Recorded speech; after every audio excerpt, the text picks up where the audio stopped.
గ్రేటర్లోని అన్ని కారిడార్లలో పరుగులు తీసినట్లే ఇక నుంచి పాతబస్తీలో కూడా మెట్రో రైలు పరుగులు తీయనుంది. ఎప్పుడెప్పుడా అని ఎదురు చూసిన పాతబస్తీ ప్రజల కళ నెరవేరే రోజు వచ్చేసింది.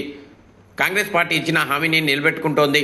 ఎటకేలకు 7 ఏళ్లుగా మెట్రో కోసం ఎదురు చూసిన పాతబస్తీ ప్రజలకు శుక్రవారం సీఎం రేవంత్ రెడ్డి 2000 కోట్ల వ్యయంతో పలకనుమాలో మెట్రో పనులకు శంకుస్థాపన చేస్తుండటంతో పాతబస్తీ ప్రజలకు ఊరట లభించనుంది.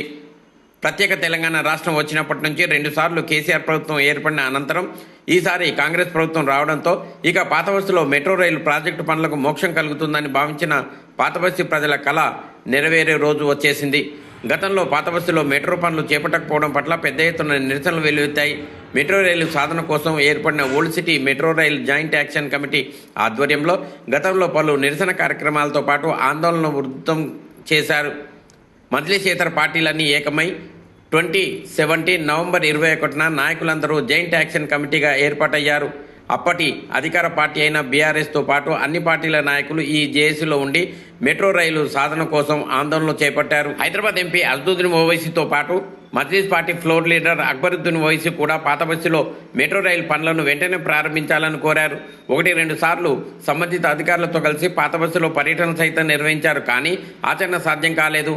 2023 ఎన్నికల ప్రచారం సందర్భంగా మెట్రో రైలు ప్రస్తావన వచ్చింది.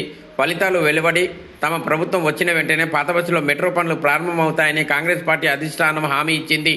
అనుకున్నట్లుగానే పాతబస్తీ మెట్రో రైలు ఏర్పాట్లపై సీఎం రేవంత్ రెడ్డి సానుకూలంగా ఉండి వెంటనే పనులను ప్రారంభించాలని మెట్రో ఎండీకి చెప్పడం, పవర్ పాయింట్ ప్రజెంటేషన్ జరగడం, నిధులను కేటాయించడం, శంకుస్థాపన చేయడం చకచకా జరిగిపోతున్నాయి.